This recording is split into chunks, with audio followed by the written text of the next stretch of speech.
lié.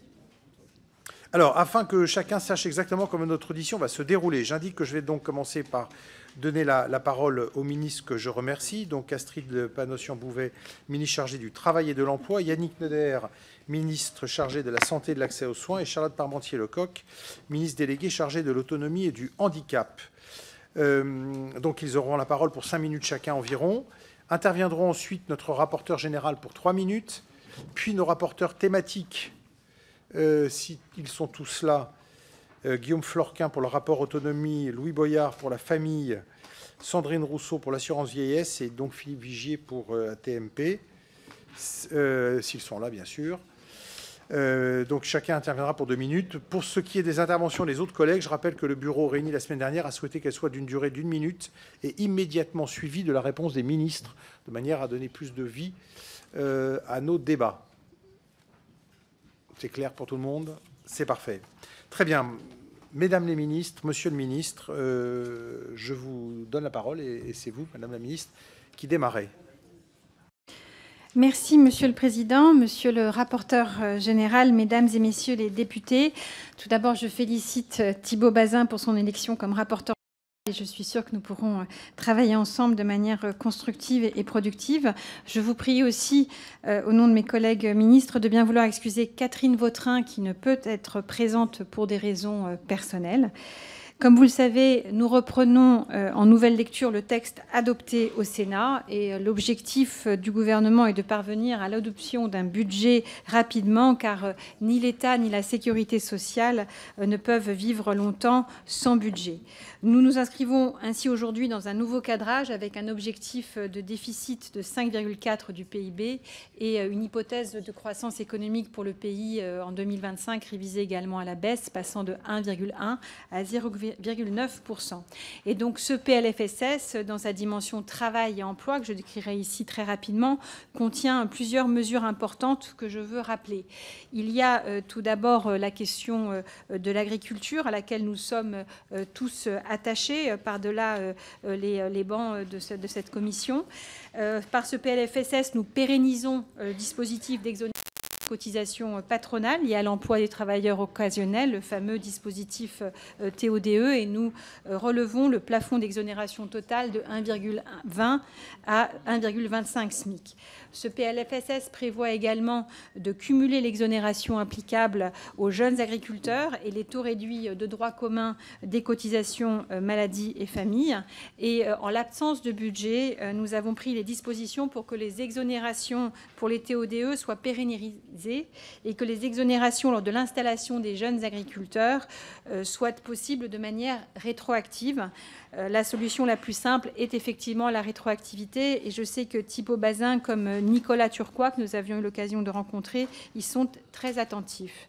En matière de retraite agricole, la convergence des modes de calcul entre le régime agricole et le régime général est une mesure de justice sociale importante et attendue, dont la mise en œuvre est prévue en 2026.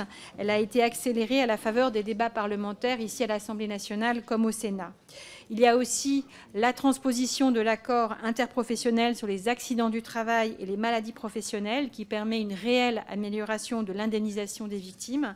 Cela montre l'attachement, mais notre attachement à tous, au dialogue social et au respect des engagements pris dans le cadre d'une transposition fidèle.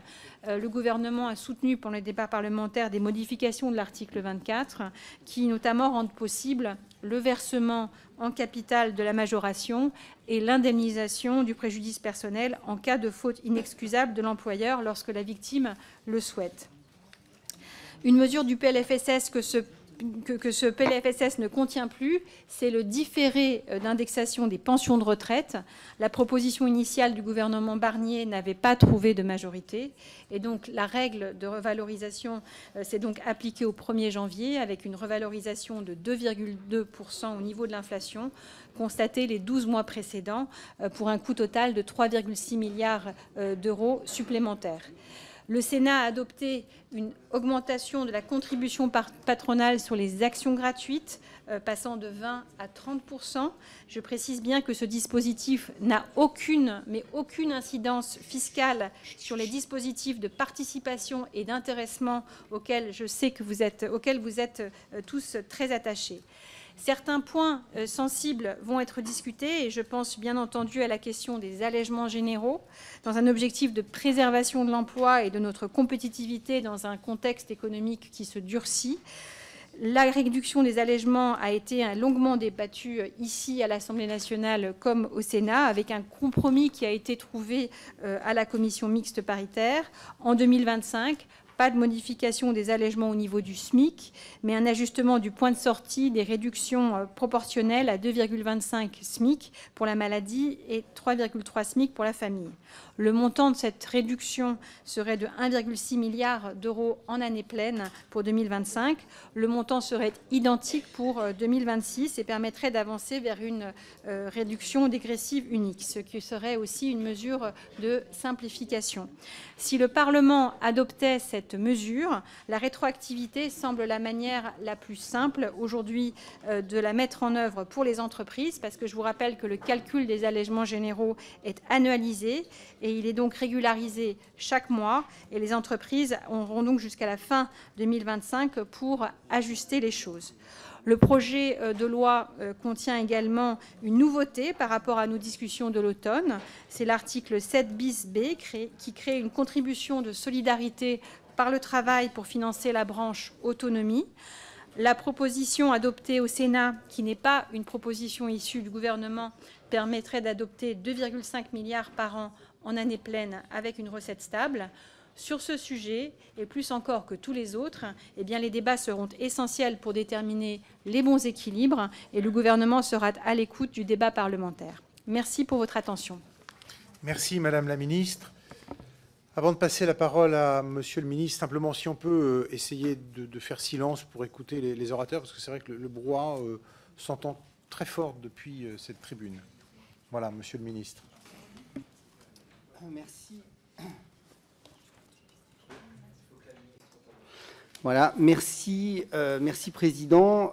Bonjour à tous. Très heureux de retrouver la Commission des Affaires sociales, accompagnée d'Astrid et de Charlotte, de féliciter Thibault à ce beau poste de rapporteur général. Pas toujours simple, voilà, pas toujours simple. Que vous dire exactement? On a pas mal travaillé ici en commission des affaires sociales. Je pense que je connais les intérêts des uns et des autres sur un certain nombre de sujets. Je vais avoir du mal à suivre mon discours. Je vais essayer de vous présenter les orientations budgétaires qui semblent attendues, avec pour un certain nombre d'entre vous des sujets qui étaient difficiles. Je reviendrai juste sur notamment toute la partie réglementaire qui était hors PLFSS et pour lequel il était difficile ici, et je l'avais ce sentiment en tant que rapporteur général, j'imagine que naturellement en tant que député, quand il y a des choses qui sont du champ réglementaire, sur lequel effectivement on ne peut pas avoir de prise, mais dans les faits, ça impacte largement nos décisions.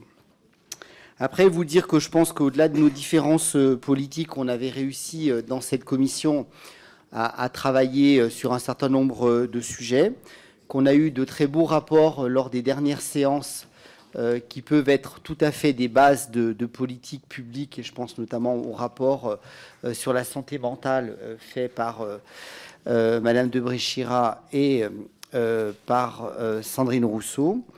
Vous dire aussi que c'est un petit clin d'œil, mais on est aussi l'année des 80 ans de la sécurité sociale, et je trouve que c'est aussi tout un symbole quand on pense aux ordonnances de 45, au Conseil de la Résistance, à Ambroise Croizat. C'est quand même des sujets sur lesquels ça nous oblige un peu de prendre un certain nombre de décisions qui maintiennent quand même l'état de la santé des Français, finalement, quel que soit leur revenu. En tout cas, c'est des valeurs qui m'animent. Après, la santé n'a pas de prix, mais elle a un coût, donc on va retomber sur des sujets de prise en charge. On a quand même des débats de fond. Jérôme Guelj ne nous écoute pas, mais je sais que ça l'intéresse, sur prestations obligatoires, prestations complémentaires. Je pense que c'est des sujets sur lesquels on peut l'évoquer, mais possiblement pas pas dans des positions où on n'a pas de stabilité politique, sans discussion avec les mutuelles, sans effectivement un rapport de discussion et de répartition des charges entre l'assurance maladie, les mutuelles, quid du soin, quid de la prévention. Ça fait partie d'un certain nombre de sujets où, si on arrive à avoir une stabilité politique, je pense qu'on peut envisager ces sujets pour pouvoir voir comment on peut soulager financièrement nos structures. Alors après, on va parler... alors je fais attention à l'heure. Je ne vois pas le chrono où il est. Il est là, pardon. Donc, ensuite, parler de l'ONDAM. Je crois que ce qui nous avait beaucoup animés tous, c'est qu'on était tous convaincus que les hôpitaux devaient, au titre de leur rôle d'employeur, payer leurs cotisations CNRACL, mais qu'on souhaitait tous qu'elles ne viennent pas en concurrence du soin.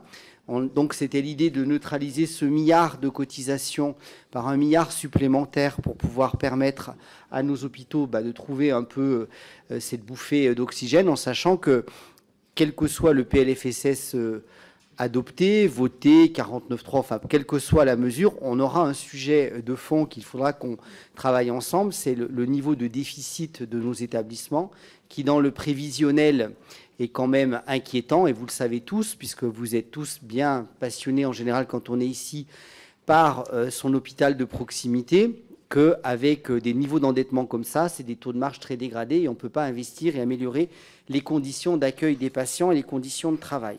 Donc globalement, ça sera 9 milliards de plus par rapport à 2024, avec un ONDAM en global à 3,3, et celui qui posait problème est à 3,8, et c'est concorde à la situation qu'on avait prise, puisque je vous rappelle qu'en commission des affaires sociales, on avait à une grande majorité rejeté l'ONDAM prévisionnel initial. Voilà. Ensuite, donc, ça nous permettra de sortir des tarifs d'hôpitaux positifs, de poursuivre le développement des soins palliatifs qui est très attendu par tout le monde, et puis de pouvoir avancer. Voilà. Ensuite, il y aura un sujet de pluriannualité, je conclue très vite, qui est une première pierre dans la pluriannualité. Ça ne veut pas dire loi de santé pluriannuelle, il faudra, mais je pense que nos établissements trouveront un intérêt à retrouver ces accords de pluriannualité pour pouvoir donner un peu de vision dans la quête de sens qui anime aussi l'ensemble des soignants. Voilà. Bon, j'aurais beaucoup d'autres choses à vous dire. Simplement, en conclusion, vous dire que moi, je veux travailler avec vous. C'est ce qu'on avait fait à la commission. Je souhaite que l'on puisse poursuivre. Il y a parfois, on sera d'accord, parfois, on ne sera pas d'accord, mais je pense que la santé n'a quand même pas de couleur politique. C'est la préoccupation principale de nos concitoyens, et je pense qu'on peut trouver des lignes de partage sur ces sujets-là. Merci à vous. Merci beaucoup, Charlotte Parmentier-Lecocq. Madame la ministre, à vous. Merci, Monsieur le Président. Monsieur le rapporteur général, que je félicite également pour son élection, Mesdames et Messieurs les rapporteurs, Mesdames et Messieurs les députés, permettez-moi tout d'abord de vous adresser de vive voix mes vœux pour cette nouvelle année, et également de vous dire le plaisir qui est le mien de vous retrouver ce soir. Comme l'ont dit mes collègues, nous nous retrouvons aujourd'hui dans un contexte inédit avec cette deuxième lecture du PLFSS qui intervient après la censure du gouvernement Barnier. Et je tiens à réaffirmer la volonté pleine et entière du gouvernement à parvenir à élaborer un projet de compromis. Pour les personnes en situation de handicap, pour les personnes en perte d'autonomie et l'ensemble des professionnels engagés pour en prendre soin, nous ne pouvons désormais plus attendre pour mettre en place ce budget. Nous devons rapidement nous donner les moyens de créer de nouvelles solutions et de poursuivre la transformation de l'offre. Malgré un cadre budgétaire contraint, ce texte prévoit en effet une hausse significative des moyens pour le champ du handicap et de l'autonomie. Pour les personnes en situation de handicap, nous souhaitons évidemment conforter les mesures de la CNH et poursuivre la dynamique impulsée par les Jeux olympiques et paralympiques en faveur d'une société plus inclusive. Pour cela, le PLFSS prévoit une accélération importante du déploiement des 50 000 nouvelles solutions d'accompagnement, laquelle se traduit par une enveloppe de 270 millions d'euros supplémentaires en 2025, alors que le rythme annuel prévu était de l'ordre de 200 millions d'euros par an. Ce sont ainsi 15 000 solutions individualisées et adaptées aux besoins des personnes qui pourront être créées dès 2025. Des solutions modulaires et tournées vers le milieu ordinaire qui pourront bénéficier, si besoin, du fonds de transformation de l'offre de 250 millions d'euros annoncé lors du dernier CIH et confirmé dans ce PLFSS. Ce projet de loi traduit aussi d'autres avancées majeures. C'est le cas de la généralisation du dispositif Handigynéco que vous avez introduit en première lecture afin de permettre aux femmes en situation de handicap de bénéficier de consultations gynécologiques plus longues et plus adaptées. C'est aussi la mise en place d'un service de repérage et de diagnostic précoce robuste que nous confirmons dans ce texte. Je sais aussi l'attente forte autour de la promesse de prise en charge intégrale des fauteuils roulants sans reste à charge. À nouveau, je confirme que cette réforme sera déployée dès cette année, conformément à la promesse du Président de la République et au discours de politique générale du Premier ministre. J'en viens maintenant aux enjeux liés au vieillissement de notre population.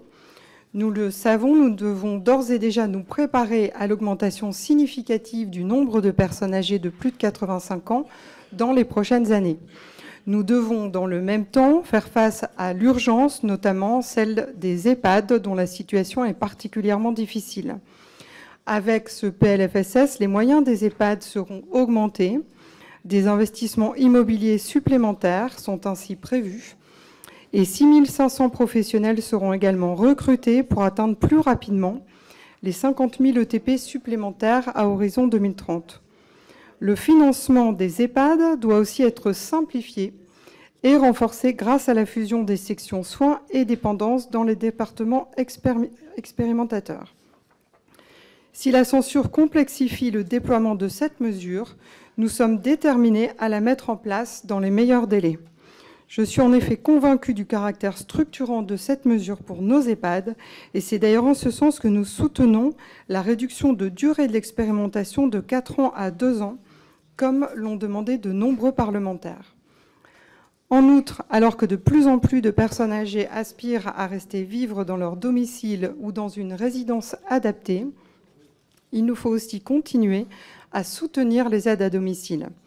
En ce sens et en application de la loi Bien vieillir, ce PLFSS prévoit une nouvelle aide financière de 100 millions d'euros pour soutenir une partie des dépenses de mobilité des aides à domicile.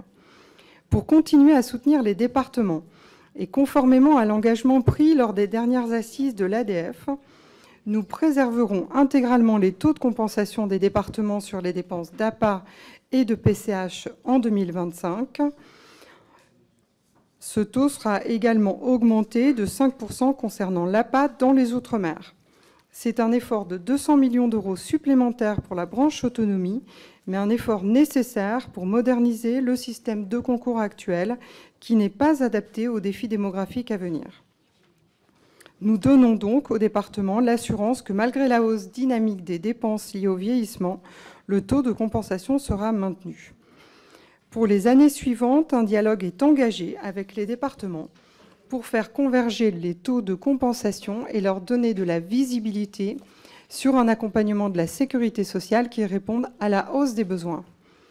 Enfin, sans être exhaustive, je conclurai mon propos en évoquant la hausse des moyens pour le déploiement de nouvelles places de répit à destination des 11 millions d'aidants, de personnes en situation de handicap ou de perte d'autonomie. Vous le voyez, mesdames et messieurs les députés, c'est donc un budget en hausse que nous vous proposons et des investissements nécessaires que nous assumons au service des personnes en situation de handicap et des personnes âgées. Je vous remercie. Très bien, merci beaucoup. Donc je rappelle pour nos collègues qui viennent d'arriver que je vais maintenant donner la parole au rapporteur général pour 3 minutes, ensuite au rapporteur thématique pour 2 minutes et qu'ensuite il n'y aura pas d'orateur de groupe et il y aura des questions et des réponses. Questions d'1 minute, réponse rapide des ministres. Questions d'1 minute, réponse rapide des ministres. De manière à, voilà, c'est ce qu'on a acté en bureau lors de notre dernière réunion de bureau. Monsieur le rapporteur général, pour 3 minutes. Merci, Monsieur le Président. Mesdames et Messieurs les rapporteurs thématiques, Mesdames et Messieurs les ministres, chers anciens collègues de notre commission, mes chers collègues, La situation dans laquelle nous nous trouvons est assez exceptionnelle. Pour les raisons que chacun sait, le projet de loi de financement de la sécurité sociale n'a pas été adopté à temps pour entrer en vigueur au 1er janvier. Nous nous apprêtons donc à débuter l'examen en nouvelle lecture d'un texte financier plusieurs semaines après sa date d'entrée en vigueur habituelle. Le temps nous étant compté, je ne m'attarderai pas davantage sur ces éléments de contexte, mais il me semblait toutefois utile de le rappeler, d'autant plus que certaines mesures initialement prévues ne pourront pas entrer en vigueur au 1er janvier, voire ne pourront pas entrer en vigueur du tout. Pourriez-vous nous indiquer les mesures qui ne peuvent pas faire l'objet d'une application rétroactive, en particulier en matière fiscale? En avez-vous estimé le coût? Certaines mesures qui rentreront en vigueur en 2026 ne sont pas concernées par ce problème. Il en va ainsi de la suppression du Fonds de solidarité vieillesse, ajouté par voie d'amendement gouvernemental au Sénat. Sur la forme, on ne peut que regretter qu'une telle mesure soit prise sans qu'aucune étude d'impact ne soit transmise au Parlement. Certes, les missions du FSV ainsi que ses recettes seront intégralement transférées à la Caisse nationale d'assurance vieillesse et la mesure ne modifie pas la situation des assurés qui en bénéficient. Mais elle modifiera assez largement la présentation canonique des tableaux d'équilibre que nous sommes amenés à approuver en tant que députés.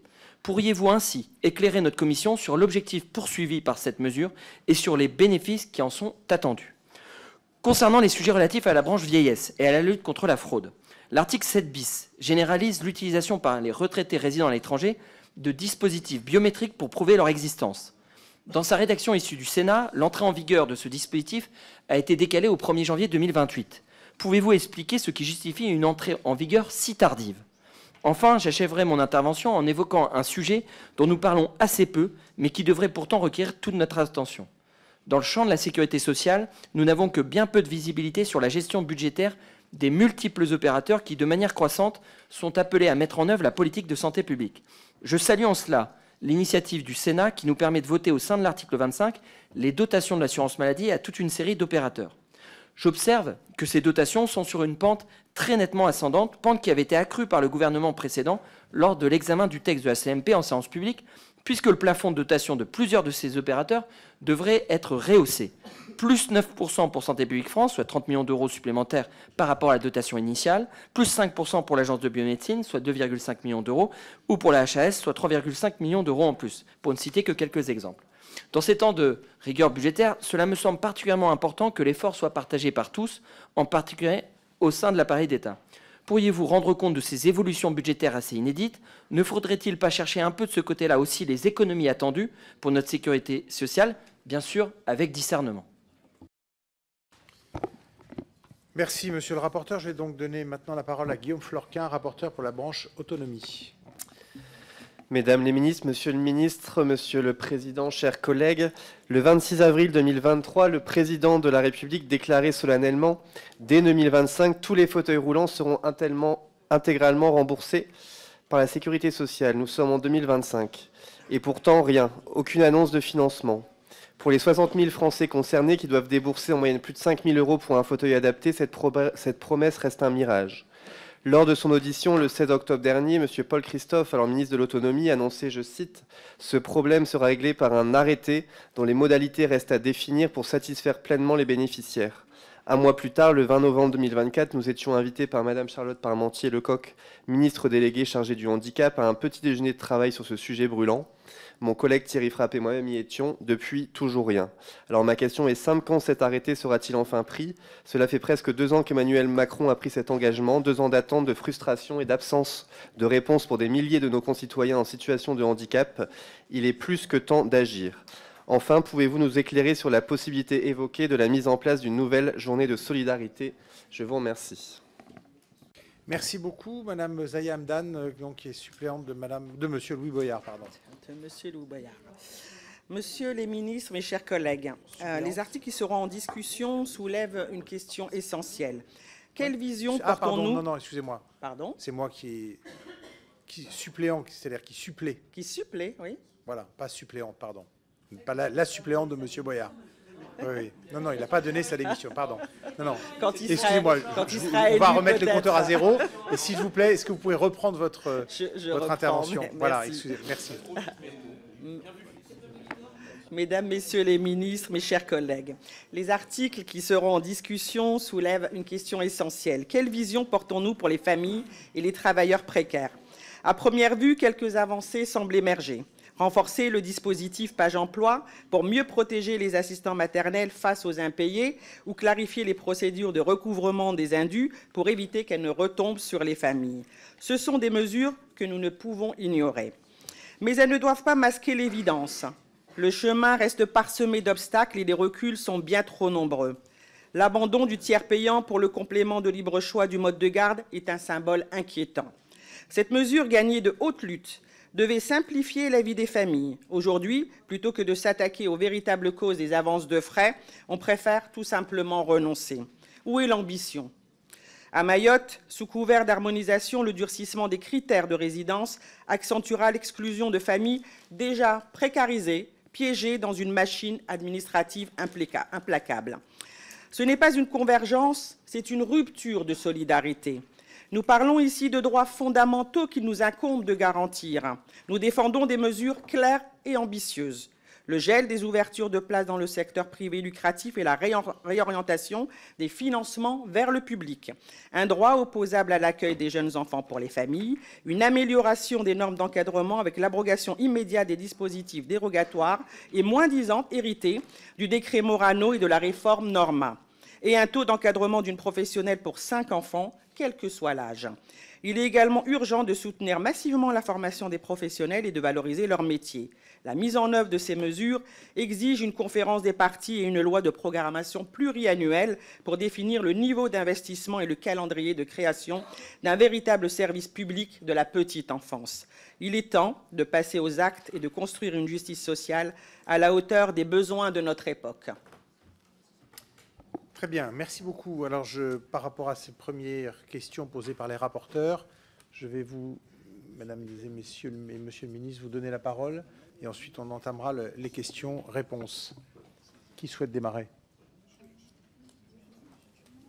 Je peux merci, Monsieur le Président, peut-être répondre sur la question des fauteuils roulants. D'abord, pour vous dire que, bien évidemment, le gouvernement est complètement déterminé à atterrir sur cette solution qui est souhaitée de remboursement intégral des fauteuils roulants, donc de concrétiser la promesse du Président de la République.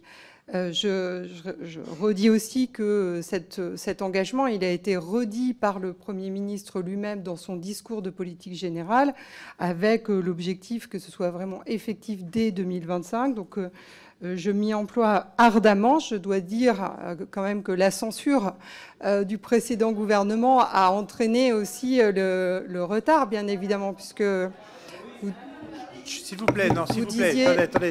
Vous disiez, moi j'avais pris l'engagement qu'on puisse atterrir sur le schéma de remboursement avant la fin de l'année. Bon, nous n'en avons pas eu les possibilités à ce moment-là.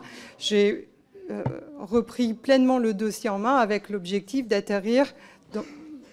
On est pratiquement atterri, en fait, à vrai dire. C'est un dernier tour de concertation, de discussion qui est en cours, prenant en compte aussi l'ensemble des débats qui ont pu avoir lieu à l'Assemblée nationale. Et donc, j'espère pouvoir officialiser avec Catherine Vautrin le schéma qui sera défini d'ici les prochains jours, petite semaine au plus tard. Sur Mayotte, peut-être en complément de ce qui a été dit, peut-être dire que là aussi, il y a des enjeux énormes de création de solutions pour les personnes en situation de handicap. Mayotte étant déjà très sous-équipée avant l'arrivée du cyclone. Et donc, je ne peux que vous encourager à adopter ce PLFSS qui comprend des budgets pour permettre la création de solutions à Mayotte tant attendues et si urgentes.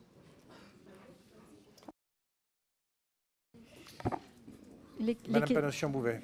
Merci, Monsieur le Président. En ce qui concerne les questions posées par le rapporteur général, Monsieur Thibault Bazin, sur le fonds de solidarité vieillesse, cette suppression était une des recommandations de la Cour des comptes.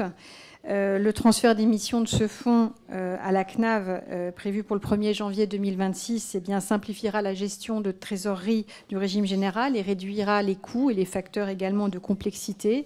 Et les recettes de ce fonds, principalement issues de la CSG sur les revenus de remplacement et les revenus de capital, seront réaffectés à la CNAV.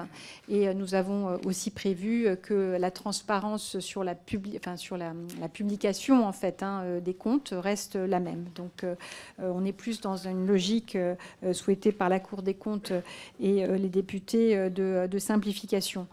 Côté recettes perdues, on a parlé des allègements généraux, qu'on souhaite rétroactifs sans un risque opérationnel pour les entreprises. Cela a été vu avec les organisations patronales.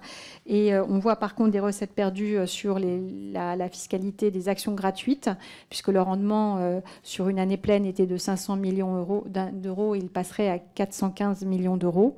Il y a peut-être d'autres éléments à indiquer sur d'autres taxes. Je pense peut-être aux taxes comportementales, mais je laisserai mes collègues y répondre. Et quant à la question de M. Florquin sur la journée de solidarité, je rappelle que c'était un amendement d'origine sénatoriale. Et vraiment, il appartient maintenant à l'Assemblée de décider de la conserver ou non. Mais c'est dans le texte qui vous est présenté, puisque c'est le texte du Sénat qui est fait l'objet de la discussion aujourd'hui. Merci. Merci. Pas d'autres compléments sur les premières questions? Très bien. Alors, je vais ouvrir le bal, si on peut dire ça comme ça, des questions. Monsieur Christophe Benz. Merci, Monsieur le Président. Mesdames et Messieurs les ministres, puisque nous allons aborder en deuxième lecture l'examen du texte du PLFSS pour 2025, permettez-moi de poser une question, non pas sur le fond, mais sur la forme, pour ainsi dire sur la méthode de travail entre le Parlement et le gouvernement. Lors de la première lecture, Elisabeth Borne, à l'automne, avait déclaré que s'il y avait censure sur le PLFSS, il y aurait, les cartes vitales ne fonctionneraient plus au 1er janvier, que les fonctionnaires ne seraient pas payés, que les pensions de retraite ne seraient pas versées. C'était évidemment faux. Au 1er janvier, les cartes vitales fonctionnaient, les fonctionnaires ont été payés, les pensions de retraite ont été versées, et même, grâce à nous en partie, et grâce à la censure, les pensions de retraite ont été revalorisées de 2,2% pour les retraités français. Alors ma question est simple, pouvez-vous nous garantir qu'il n'y aura pas, dans les semaines à venir, des propos qui pourraient être de nature à parasiter la sérénité de nos débats, puisque je pense que les Français méritent que l'on ait, sur cette deuxième lecture, un débat qui soit à la fois apaisé et à la fois en vérité. Je vous remercie.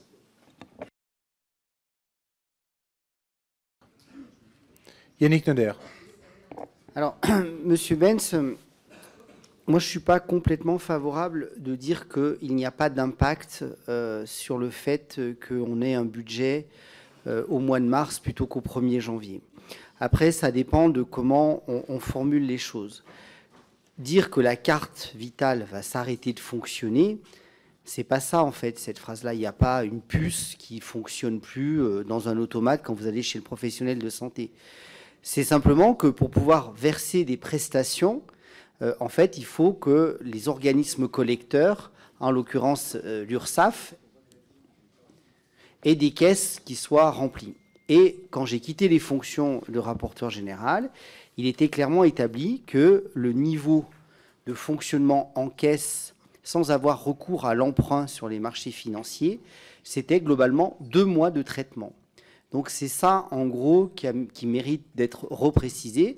Et d'ailleurs, la loi spéciale, vous vous en rappelez, a permis justement, notamment dans la loi spéciale, que 2 organismes, et pas des moindres, puissent recourir malheureusement à l'emprunt, puisque vous savez que nous vivons grâce à de l'emprunt.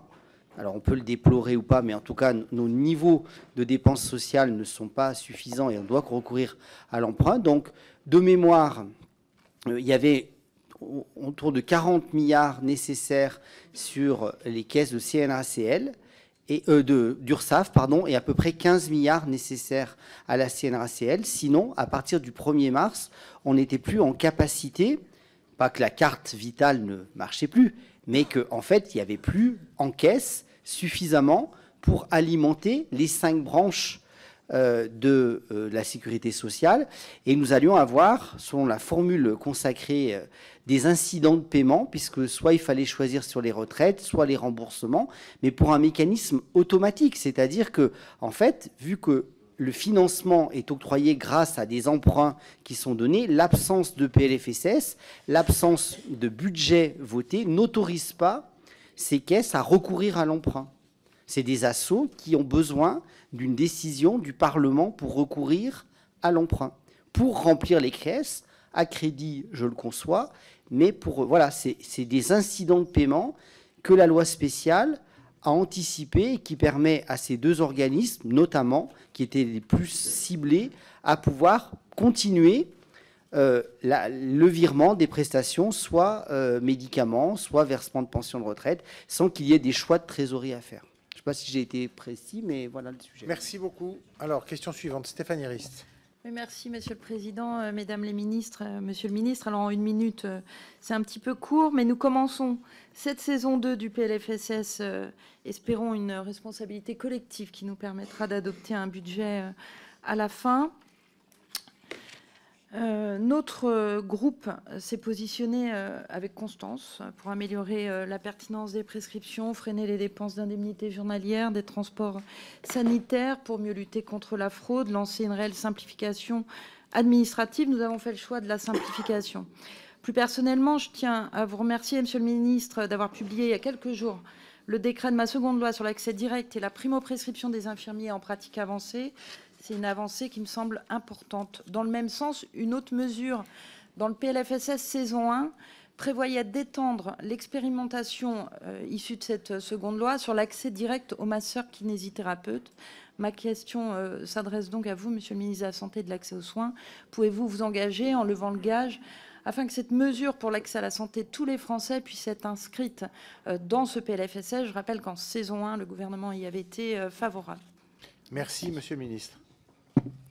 Merci. Alors, c'est une question courte et précise, donc je vais essayer de répondre de façon courte et précise. Je pense que d'une façon générale, malgré les divergences qui peuvent animer les uns et les autres, l'accès direct peut être entendu. Sur cette question précise de levée de gage, moi, je n'ai pas, à l'heure où je vous parle, le volume financier de ce que ça représente. Moi, je crois qu'il faut repartir sur... alors, je sais qu'on repart du texte du Sénat pour un aspect législatif, mais sur la volonté, il faut rester sur ce qui avait été acté en CMP. Et dans une commission mixte paritaire, c'est un compromis entre les différentes personnes et composantes de cette CMP.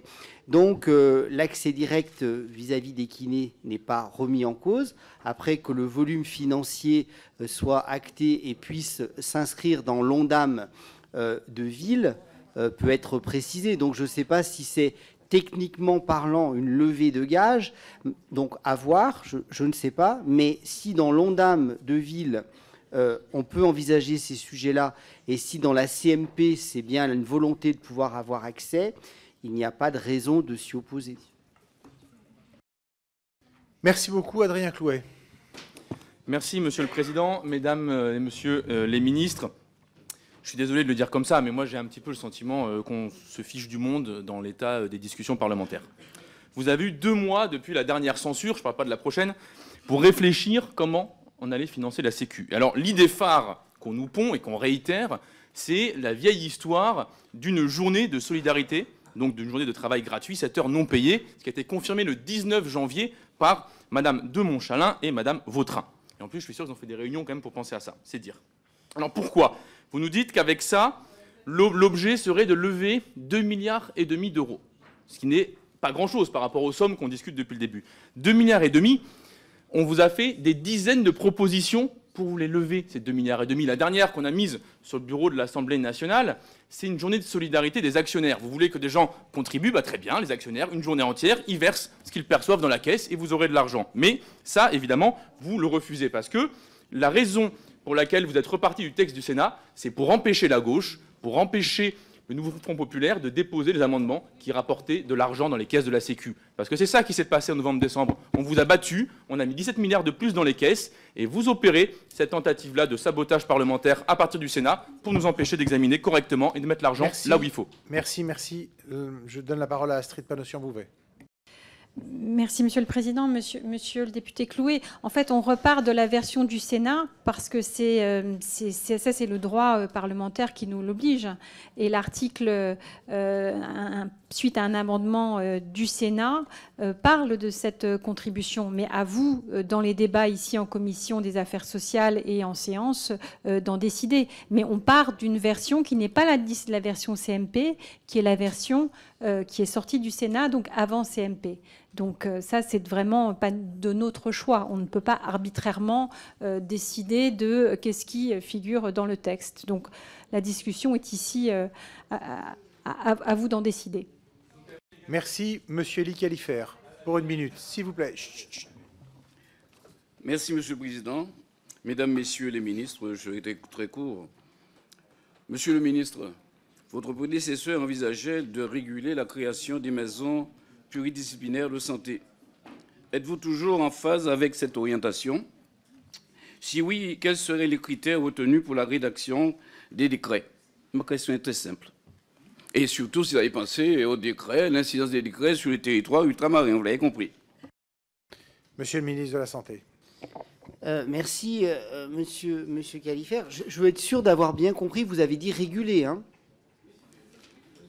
Bah, écoutez, moi, je ne suis pas du tout favorable à des régulations, dans le sens que du moment qu'il y a une structure de professionnels qui apporte du soin dans un territoire, l'idée, c'est plutôt de les accompagner, de voir si les collectivités locales peuvent aussi accompagner sur de l'investissement de locaux, de matériel. Moi, je l'ai dit lors de ma prise de poste, je souhaite territorialiser les décisions. Moi-même, vous voyez, quand j'ai une expérience locale d'élu régional, je n'ai pas du tout régulé. Toutes les fois qu'il y avait un accord local, on a essayé d'améliorer. En plus, il y a une spécificité sur les outre-mer d'accès aux soins dont on a souvent parlé durant ce PLFSS. Donc moi, je ne souhaite pas réguler, mais je souhaite simplifier l'accès aux soins avec les professionnels de santé en s'appuyant sur les élus locaux, départementaux, régionaux, municipaux, intercommunaux. Et je profite de mon temps de parole, juste, Adrien Clouet, simplement pour vous dire un élément. Je ne reviens pas sur votre discussion des 7 heures, mais simplement vous dire que dans l'ONDAM que je vous ai annoncé à 3,8 et à 3,3 sur la partie hospitalière, il n'est pas intégré les recettes des potentiels 7 heures. Ça laisse donc le choix au Parlement de les mettre ou de ne pas les mettre. Si le Parlement ne souhaite pas les mettre, on a un déficit prévisionnel autour de 23 milliards. Si vous souhaitez le mettre, on aura un déficit autour de 21 milliards. Mais dans la trajectoire de l'ONDAM posée, ils ne sont pas intégrés. Merci. Sylvie Bonnet. Monsieur le Président, Mesdames les ministres, Monsieur le ministre, alors que le budget présenté initialement par Michel Barnier ramenait le déficit de la sécurité sociale à 16 milliards d'euros, nous parlons désormais d'un déficit supérieur à 23 milliards, voire même à plus de 28 milliards si le Parlement n'adopte pas le PLFSS. Il est donc urgent d'avoir dans notre Assemblée un esprit constructif, dans l'intérêt du pays. C'est l'attitude qu'adoptera le groupe La Droite républicaine. Dans cet esprit de compromis, nous restons attachés à quelques priorités. Nous défendons les Français qui se lèvent tôt et qui travaillent. L'État doit réduire son train de vie, notamment celui de ses agences, au lieu de cibler les actifs, avec une nouvelle journée de solidarité à laquelle tous les groupes ici semblent opposés. Nous souhaitons le maintien des mesures adoptées au Sénat pour lutter contre la fraude, contrôle des retraites versées à l'étranger, simplification des échanges de données, sécurisation de la carte vitale. Enfin, une enveloppe exceptionnelle de plus de 100 millions d'euros avait été annoncée pour nos EHPAD. Un certain nombre d'EHPAD en grande difficulté sont dans l'attente d'une clarification de notre part. Pouvez-vous m'apporter plus de précisions? Je vous remercie. Merci.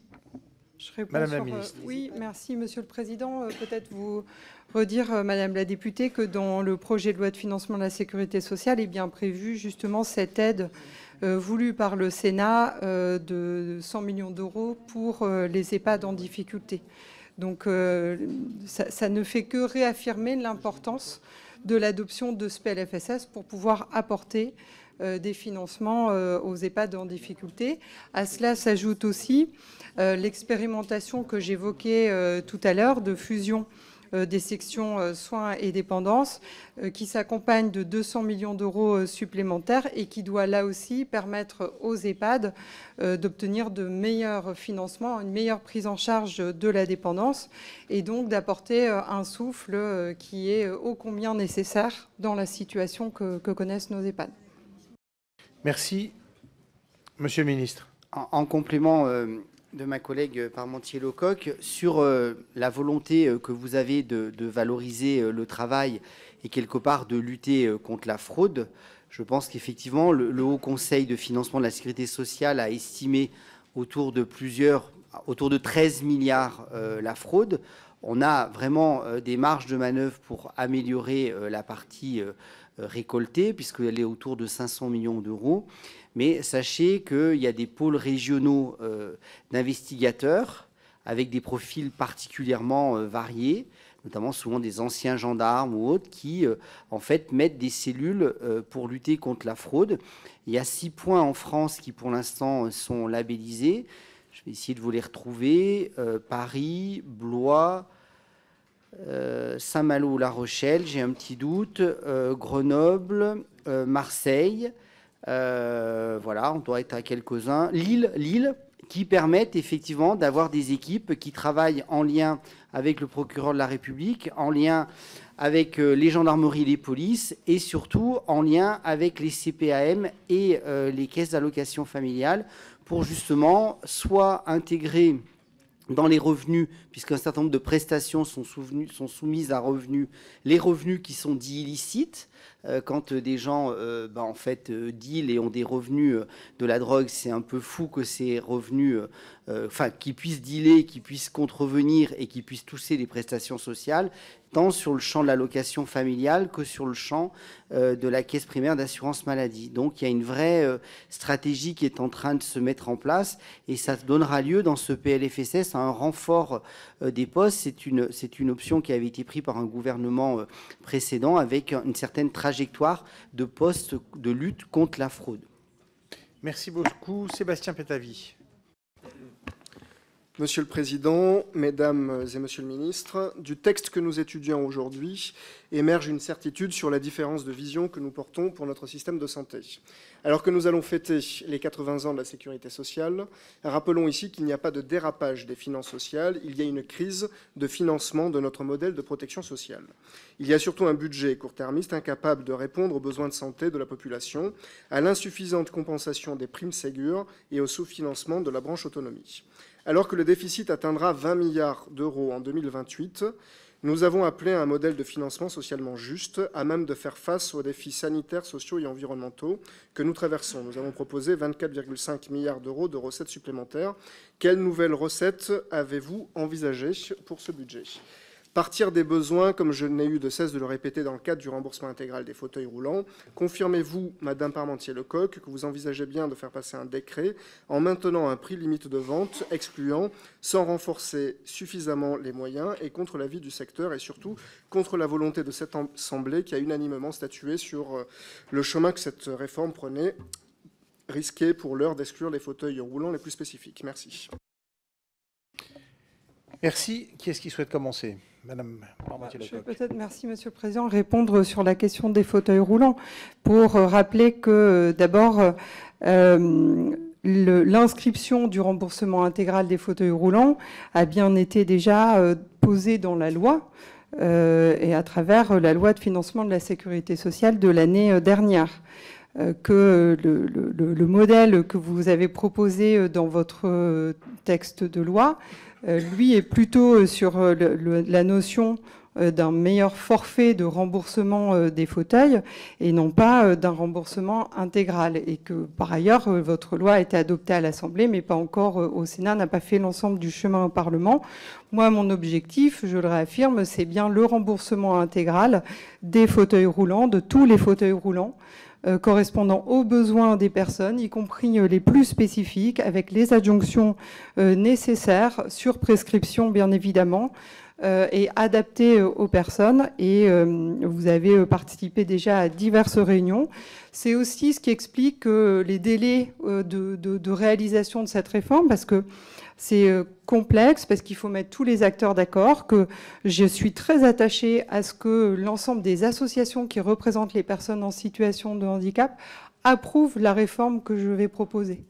Et c'est bien là l'objet des dernières discussions que nous avons en cours, et qui consiste bien à permettre qu'on ait ce remboursement intégral de tous les fauteuils roulants, des fauteuils roulants spécifiques, y compris ceux qui sont particulièrement coûteux, y compris des modèles spécifiques. Vous aviez évoqué à l'époque le vôtre. Je vous réaffirme que ce sera bien le cas dans la réforme que je souhaite proposer avec Catherine Vautrin, que nous souhaitons que l'intégralité du fauteuil roulant et des adjonctions puisse être prise en charge, et dans les délais les plus brefs.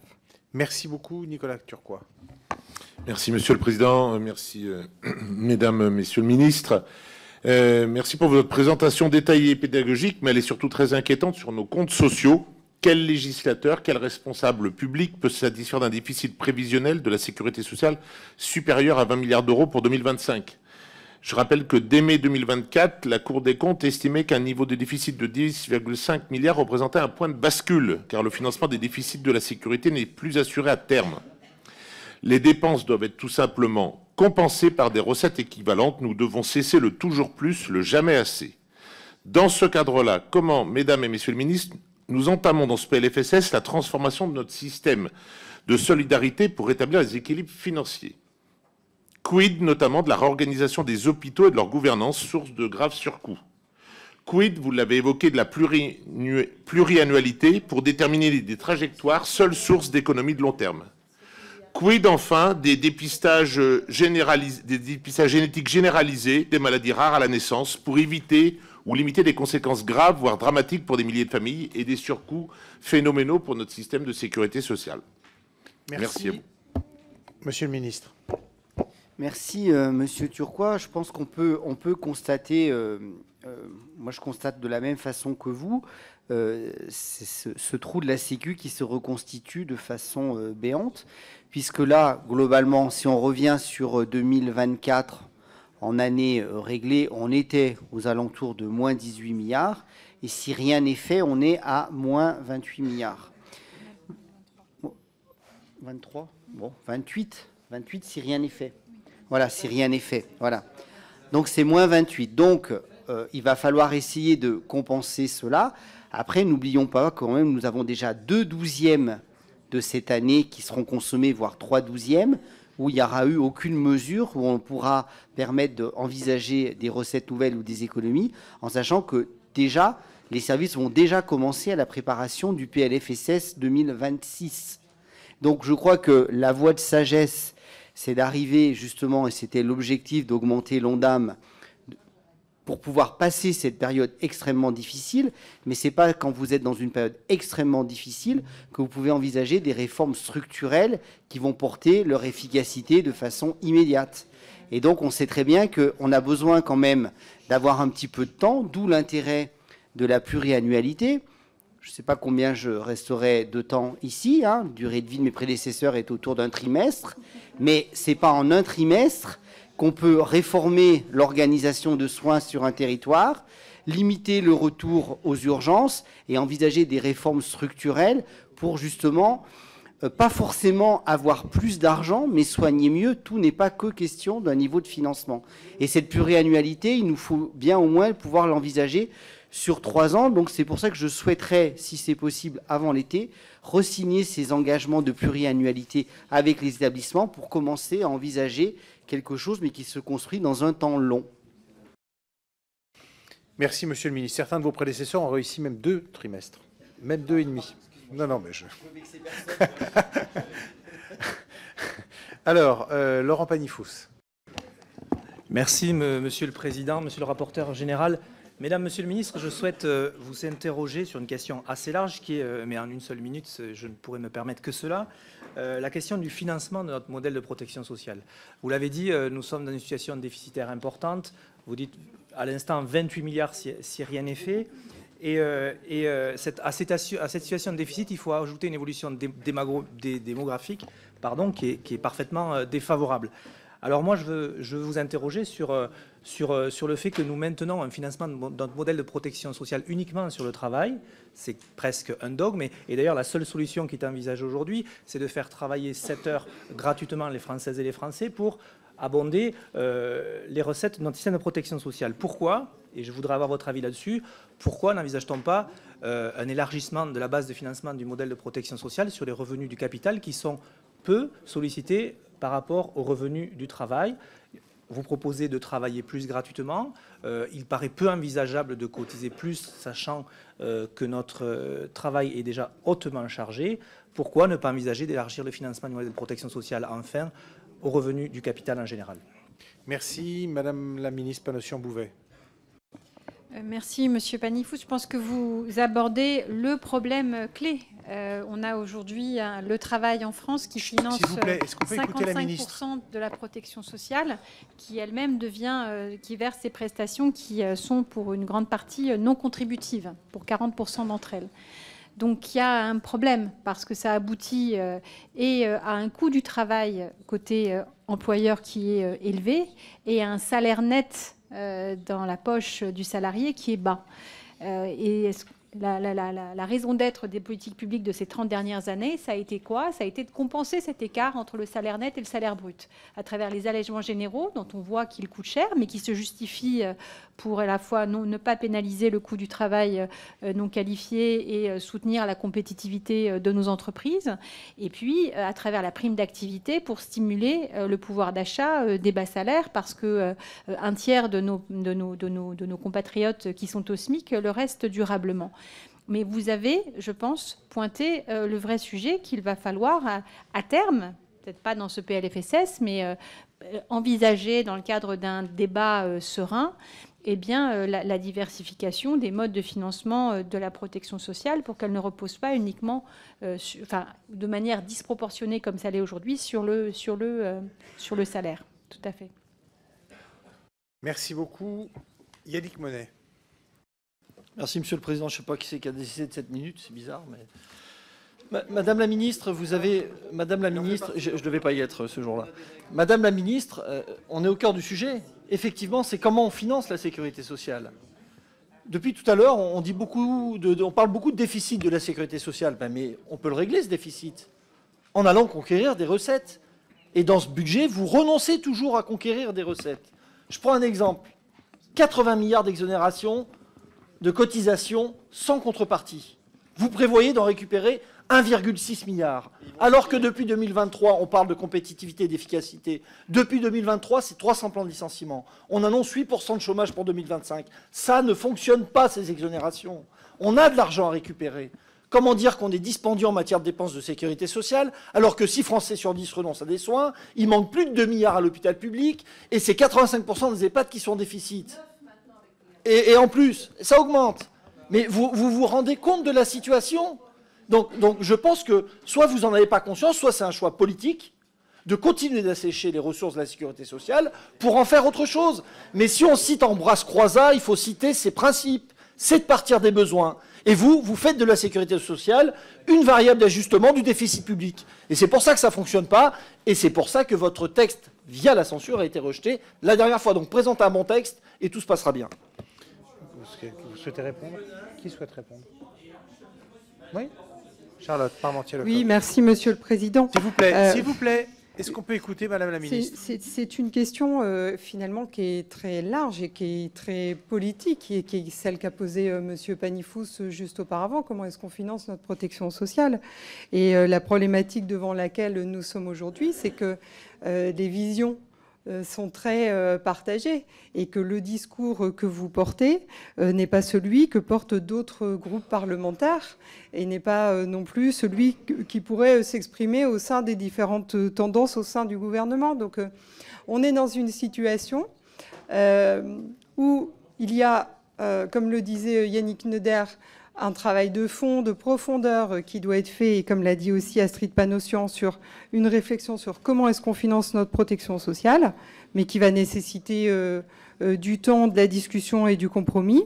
Et puis, on est sur un temps d'urgence, qui est celui de trouver une copie de compromis pour ce projet de loi de financement de la sécurité sociale. Et je ne peux qu'appeler à ce que chacun fasse un pas vers l'autre. C'est ce que le gouvernement essaie de faire, compte tenu de l'urgence d'adopter un PLFSS. Je le redis, si on n'adopte pas de PLFSS, il n'y a pas de nouvelle solution pour les personnes en situation de handicap qui pourront être créées. On ne pourra pas apporter les aides supplémentaires aux EHPAD, on ne pourra pas apporter les aides supplémentaires pour la mobilité des aides à domicile, par exemple, et bien d'autres conséquences. Donc nous devons, et c'est vraiment l'objectif du débat qui va avoir lieu ici à l'Assemblée nationale maintenant, trouver une copie de compromis. Merci beaucoup. Gaëtan Dussosset, pardon, excusez-moi. Oui, je vous en prie. Monsieur le Président, chers collègues, j'aimerais quand même revenir sur la question de la journée de solidarité, c'est-à-dire les fameuses 7 heures de travail non rémunérées que vous souhaitez imposer aux travailleurs français. Madame la ministre Panosyan-Bouvet, je suis désolé, mais vous n'avez pas dit toute la vérité. Quand vous dites oui, finalement c'est un débat qui vient du Sénat et on n'y est pour rien, désolé, mais je vous ai trouvé un petit peu plus volubile lors des matinales médiatiques dans lesquelles vous donniez un avis là-dessus. Et aujourd'hui, on vous demande de donner l'avis du gouvernement sur cette possibilité de faire travailler plus longtemps et gratuitement, bénévolement, les travailleurs français. Ce débat, c'est même Madame Vautrin, ministre du gouvernement, qui l'a remis sur la table. Alors on est en droit de savoir aujourd'hui, alors qu'on va discuter justement de ce PLFSS, de savoir quelle est la position et l'ambition du gouvernement. Parce que la question du temps de travail, ce n'est pas uniquement une question de financement ou une question de comptabilité. C'est aussi dire à des ouvriers qui travaillent, je pense à ma circonscription, dans le textile, dans l'industrie, dans les scieries, c'est aussi en fait leur donner le sentiment que s'il y a un problème de financement de notre modèle de protection sociale, c'est de leur faute parce qu'ils ne travaillent pas assez. Et je ne suis pas d'accord avec ce point de vue-là. Il y a évidemment une responsabilité qui est celle des décisions politiques prises par Emmanuel Macron depuis 7 ans. Et donc oui, on est en droit d'attendre votre avis et votre opinion sur cette proposition. Je vous remercie. Merci beaucoup. Madame la ministre. Merci, Monsieur le Président. Monsieur le député Dussosset, moi, on reprend le texte tel qu'il a été voté en dernière lecture au Sénat. Donc, et c'était une initiative parlementaire, sénatoriale, de cette contribution de solidarité pour financer la branche autonomie. Notre position aujourd'hui, c'est d'abord d'avoir entendu effectivement les positions des uns et des autres. Madame Vautrin a reçu l'ensemble des groupes. Et le débat va avoir lieu à l'Assemblée nationale et ce sera vraiment à l'Assemblée nationale de le décider. Mais nous n'avons pas d'autre choix que de reprendre le texte tel qu'il est issu du Sénat, puisqu'il n'a pas été, le texte CMP n'a pas été approuvé par l'Assemblée nationale. Donc ce sera vraiment à vous, ici, commissaire aux affaires sociales et en séance, d'en décider. La parole à Annie Vidal. Merci, Monsieur le Président. 3 questions brèves. Madame la ministre des Solidarités, vous l'avez dit, les EHPAD sont en difficulté malgré le fonds de soutien qui est dans le PLFSS. Mais l'article 6 ne permet pas de corriger une inégalité entre le secteur privé et le secteur public, puisque le secteur privé bénéficie d'allègements de cotisations sociales et pas le secteur public, et l'article 40 ne nous permet pas de corriger cela. Est-ce que vous pouvez le prendre en compte ultérieurement, puisque ça ne sera pas dans ce PLFSS? Monsieur le ministre de la Santé, le Premier ministre, dans sa déclaration de politique générale, a annoncé une loi de programmation santé. Avec les déficits annoncés, comment voyez-vous les choses, s'il vous plaît? Et par la même occasion, peut-être voyez-vous aussi quelque chose pour la loi de programmation grand âge prévue dans la proposition de loi Bien vieillir? Et enfin, Madame la ministre du Travail, si l'amendement du Sénat sur la seconde journée de solidarité, auquel personnellement j'adhère, est-ce que vous pouvez nous garantir que les 2 milliards seront exclusivement ciblés sur la branche autonomie? Et justement, peut-être amorcer la loi de programmation ou une loi grand âge. Alors, 3 Merci. questions rapides, 3 réponses rapides. Qui souhaite démarrer? Je peux répondre merci, Monsieur le Président. Je peux répondre à Annie Vidal pour lui dire qu'effectivement, on est bien conscient de ces différences qui existent entre les structures en fonction de leur statut. Donc, nous allons demander à l'administration de pouvoir un peu dresser l'état des lieux de ces différences et des impacts qu'elles peuvent avoir, parce qu'il peut y avoir des désavantages sur certains points pour les structures privées, mais d'autres avantages par ailleurs. Et donc, déjà avoir une bonne photographie de la situation pourrait nous permettre d'éclairer le débat. Merci, Président. Pour répondre en quelques phrases à Madame Vidal, simplement, il n'y a pas de baguette magique, vous le savez très bien.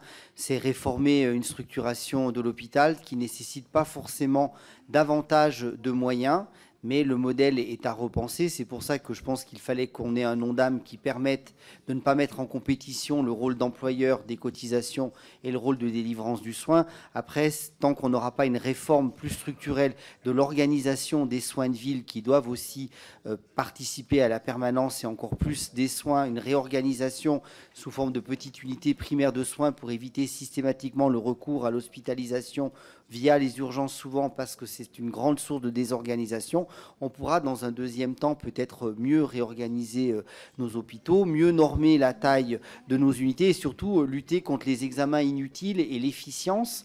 Il y a un certain nombre de déficiences de prescription sans pour autant alourdir, et ça il faut être vigilant sur ce sujet-là, le travail des soignants parce que je crois qu'il y a une grande volonté de simplification. Donc c'est du travail de longue haleine et j'espère qu'on va pouvoir retrouver dans ces 2 ans et demi jusqu'à la présidentielle pour pouvoir aborder cette réforme. Mais pour pouvoir ouvrir des lits, il faut des soignants. Et n'empêche, l'air de rien, jusqu'en 2027, eh bien, ces 3 ans, ça permet de former déjà une certaine formation d'infirmiers. C'est 24 000 soignants qui peuvent être formés, ne serait-ce que pour les infirmières, déjà sur la volonté politique. Merci, Madame Panosyan-Bouvet.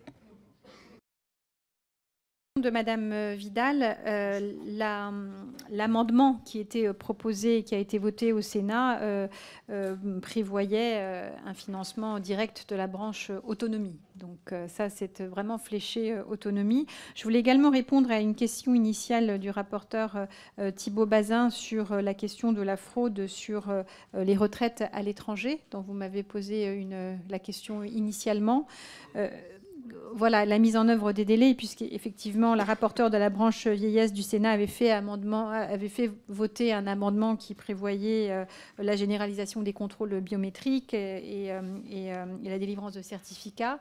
La raison pour laquelle on était convenu de 2028, c'est afin de laisser le temps de finaliser le développement de l'application pour le contrôle biométrique, de communiquer aussi auprès des assurés et de s'assurer de l'accessibilité du dispositif à tous les intéressés, notamment pour ceux qui ne disposeraient pas d'un smartphone par l'intermédiaire des consulats, des collaborateurs et partenaires des organismes débiteurs. Donc c'était la raison pour laquelle nous étions convenus avec la rapporteure Sénat que c'était 2028. En rediscuter pour voir la faisabilité opérationnelle. Merci beaucoup. Jérôme Guedj. Oui, merci Monsieur le Président. On a un défi de méthode, parce qu'à plusieurs reprises, Madame la ministre Panosyan-Bouvet, vous nous avez dit on part du texte du Sénat et d'une certaine manière, c'est la sagesse du travail parlementaire. Donc moi, je vais quand même demander l'avis du gouvernement pour éclairer nos débats en commission auparavant. Est-ce que vous êtes favorable à la suppression de l'article 23 qui prévoyait le gel des pensions de retraite? J'imagine que oui, mais c'est bien de le dire clairement. Sur le nouvel ONDAM, à l'article 27, j'ai bien entendu que vous intégriez la trajectoire à 3,3 et 3,8 avec les remarques qui ont été faites. Par contre, Monsieur Neuder, vous n'avez pas du tout évoqué la question qui est une des avancées issues de la censure et des discussions qui ont pu avoir lieu après, sur le fait qu'il n'y aurait pas de déremboursement des consultations médicales et des médicaments. Vous nous confirmez ici qu'aucun décret ne sera pris en ce sens. Sur l'article 6, vous dites on part du texte du Sénat, mais ça veut dire que vous êtes... quel est votre avis sur la position du Sénat aujourd'hui qui est avec des exos de cotises à 3 milliards d'euros en rendement et non pas le 1,6 milliard qui était celui issu de la CMP? Enfin, pardon d'avoir débordé, sur l'article 7 bis B, il faut quand même le dire, ce sont vos déclarations, Madame la Ministre, qui ont mis le feu aux poudres et on peut s'en passer et j'espère qu'il n'y aura pas d'autres de cette nature. Et enfin, une demande au gouvernement. Nous, parlementaires, nous devons déposer nos amendements jeudi à 17 h. Est-ce que ce serait possible de voir les amendements du gouvernement, non pas quelques minutes avant le début de la séance et de nous les transmettre, si possible dans le même délai que celui des parlementaires. Merci. Merci. Qui est-ce qui souhaite répondre? Monsieur Neuder, d'abord. Alors, Madame juste répondre brièvement à Jérôme Guedj. Effectivement, la position est très claire. Il n'y aura pas de coup de Jarnac à coup de décret.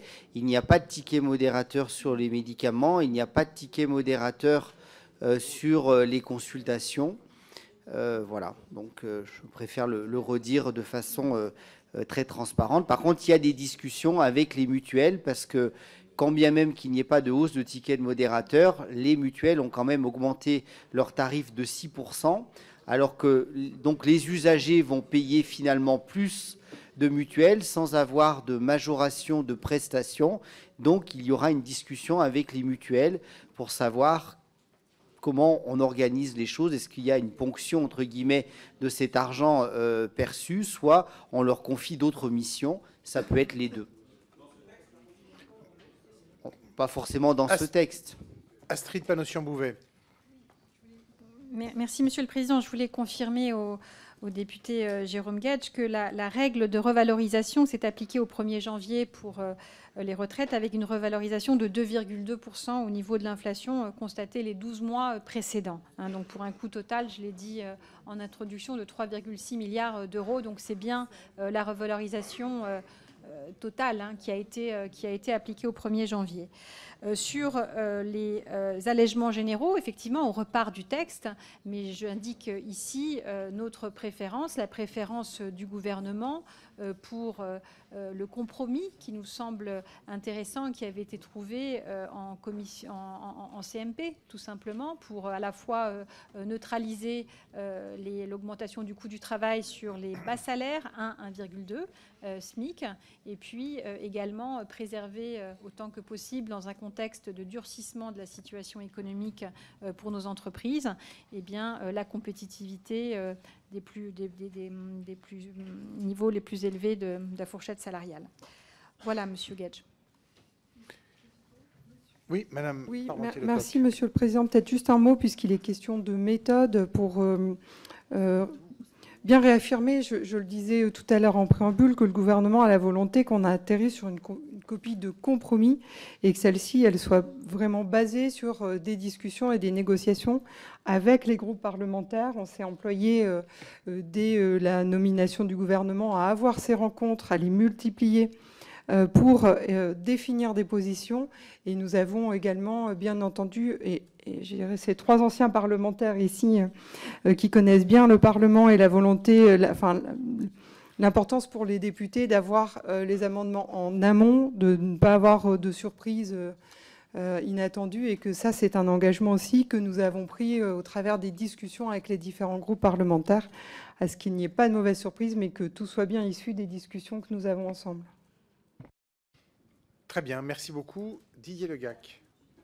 Merci, Monsieur le Président. J'avais prévu une question, mais on y a répondu. Donc, je vais juste évoquer pour ma part, et à l'attention de Astrid Panosyan-Bouvet, la ministre du Travail, l'article et de mes collègues, l'article 24 du PLFSS, un article important, et je suis heureux qu'on arrive enfin à pouvoir atterrir sur cette question.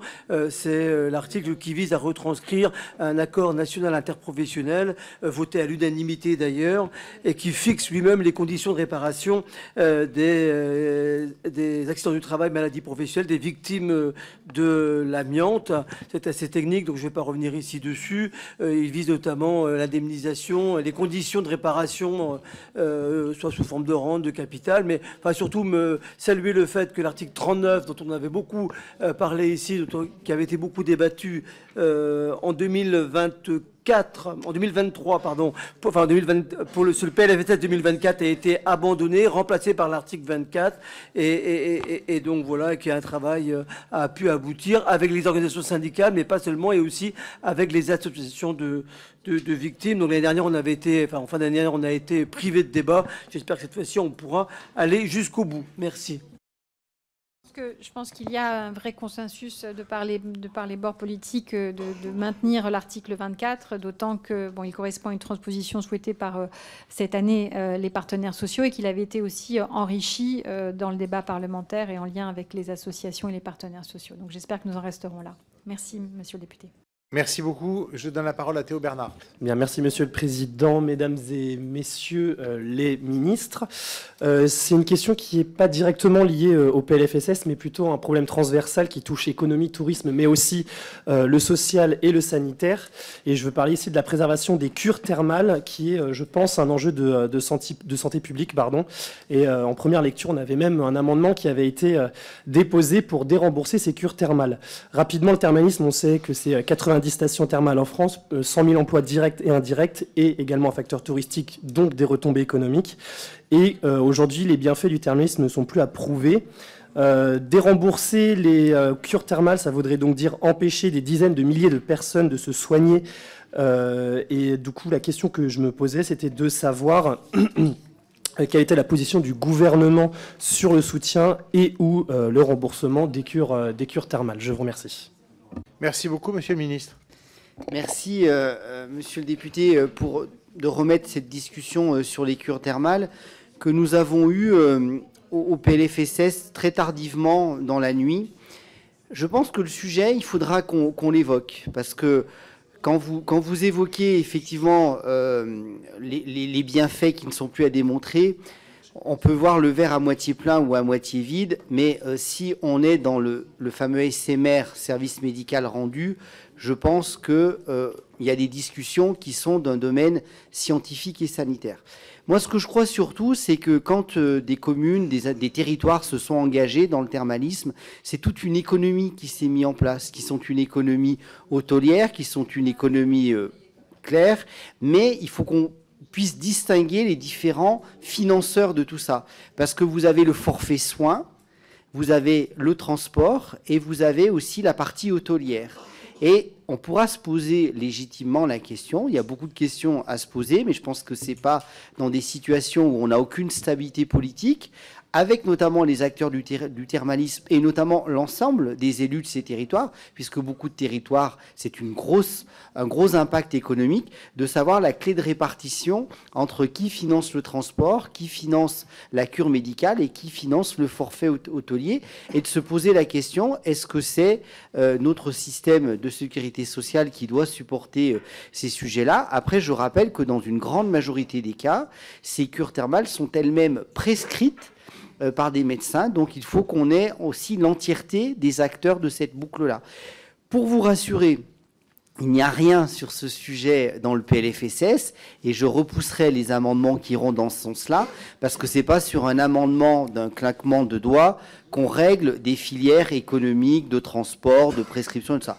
Mais que le sujet réapparaisse et qu'on puisse en discuter en dépassionnant les sujets, je pense que les acteurs du thermalisme sont même plutôt favorables parce qu'ils n'ont pas envie d'être en permanence stigmatisés. Merci, Monsieur Henrik Davy. Merci, Monsieur le Président. Merci, Messieurs et Mesdames les ministres. Alors, l'an dernier, vous avez donc décidé de revaloriser les consultations médicales, et pour financer cette revalorisation, au lieu d'augmenter les recettes, et j'y reviendrai, vous avez préféré proposer l'augmentation du ticket modérateur. Alors, la censure a eu du bon, puisque finalement, cette idée a été mise en veille et visiblement mise à la corbeille. À la corbeille à papier, tant mieux. Mais Madame Vautrin nous a expliqué qu'il y avait un problème budgétaire, et vous l'avez signifié vous aussi, et donc vous proposez de taxer les mutuelles. Or, nous les avons auditionnées la semaine dernière, et ces mêmes mutuelles nous expliquent que l'augmentation qu'elles ont faite cette année était une augmentation qui était prévue, et que leur exercice est plutôt à l'équilibre, voire en déficit pour la plupart d'entre elles, et qu'elles ne voient pas comment elles pourraient mettre en œuvre cette taxe. Donc moi, la question que je vous pose, c'est avez-vous avancé sur la question de la taxation des mutuelles? Et plus généralement, pourquoi vous refusez de faire ce qu'on vous propose, c'est-à-dire d'augmenter les recettes en revenant sur les exonérations de cotisations sociales et en faisant plus contribuer les revenus du capital? Je rappelle quand même que nous avions trouvé des majorités là-dessus, puisqu'il y a près de 17 milliards d'euros qui avaient été votés à l'Assemblée nationale là-dessus. Donc il y a bien des majorités, Madame la Ministre, sur cette question des recettes, et je vous engage vraiment à revenir sur ce sujet-là. Merci. Monsieur le Ministre. Alors, Monsieur Davy, faut qu'on soit clair, c'est-à-dire que je crois qu'on était relativement unanime ici pour s'opposer au ticket modérateur sur les médicaments et les consultations. Que ce ticket modérateur est arrivé un soir un peu tardivement dans des discussions du Sénat, Et je n'y étais pas favorable. Donc, ce n'est pas maintenant que je suis ministre que je vais y être favorable. Après, on se pose la question, c'est-à-dire que j'ai aussi auditionné les mutuelles et effectivement, il y a un sujet à gratter davantage parce que dans le mot mutuelle, on met beaucoup de choses. On met de la mutualité, mais on met aussi du système assurantiel. Donc, il faut bien voir qui porte la prestation, parce qu'en fonction de qui porte la prestation, le niveau de financement et le rendement n'est pas le même. Après, moi, ce que je dis, c'est que, étant donné que nous n'avons pas, il n'y a pas de ticket modérateur sur consultation et sur médicaments, il y a quand même pour l'usager qui finance sa mutuelle une majoration de tarif sans une meilleure prise en charge en face. Donc, en fait, il faut toujours qu'on se pose la question de l'acceptabilité. Pourquoi ces mutuelles augmentent de 6% alors que les usagers ne se voient pas finalement gagner dans leur remboursement? Donc, je pense qu'il faut discuter avec eux et je pense qu'on peut discuter aussi de est-ce que le grand âge est un risque? On peut se poser la question de savoir si le grand âge est un risque. Et est-ce que, c'est pour nourrir vos pistes, est-ce que de ce fait-là, on doit finalement envisager un travail avec les mutuelles pour pouvoir envisager ce risque du grand âge, qui est un risque d'autonomie, de dépendance. Mais quand on est en bonne santé, c'est peut-être aussi le moment, quand on est en bonne santé et qu'on travaille, de penser qu'à un moment, on sera peut-être moins en bonne santé et moins jeune et moins autonome, et de pouvoir envisager de s'assurer sur ce risque-là. Ça fait partie des pistes aussi, entre guillemets, de nouvelles missions que pourraient assurer les mutuelles, sur le grand âge ou sur un autre sujet que je partage avec vous certainement, qui est la prévention. Donc ça ne veut pas dire que c'est taper forcément les mutuelles, c'est peut-être que de pouvoir aussi leur confier de nouvelles missions. Merci beaucoup. Je donne la parole à Madame Zaya Hamdan. Chers collègues, mesdames et messieurs les ministres, rappelons ici qu'en première lecture, malgré l'opposition acharnée du gouvernement, l'Assemblée nationale avait adopté une partie recette ambitieuse. 17 milliards d'euros de recettes supplémentaires avaient été prévus pour financer nos droits sociaux et notre système de solidarité. Mais que reste-t-il aujourd'hui de ce texte? Rien. Tous les efforts du NFP et de notre groupe ont été effacés, balayés, comme si ces avancées n'avaient jamais existé. Plus de taxation sur les dividendes, plus de hausse de la CSG, plus de revenus du capital, plus de plafonnement des niches fiscales. Doit-on penser à un 49.3 déguisé quand les amendements portés par la majorité des députés ont été balayés pour mieux imposer l'austérité? Ce texte revient de la Chambre haute, ça a été dit plusieurs fois tout à l'heure, où la droite sénatoriale a amplifié les attaques sociales.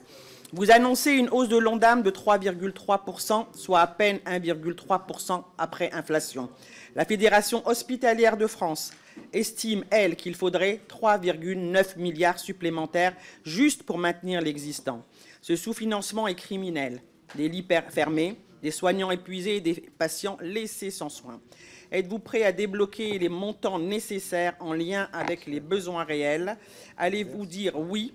Allez-vous continuer cette politique de classe à une fiscalité plus juste? Peut-on avoir votre avis, l'avis du gouvernement avant toute discussion, tout échange? Merci. Merci. Oui, mais je veux bien répondre, Monsieur le Président, merci beaucoup.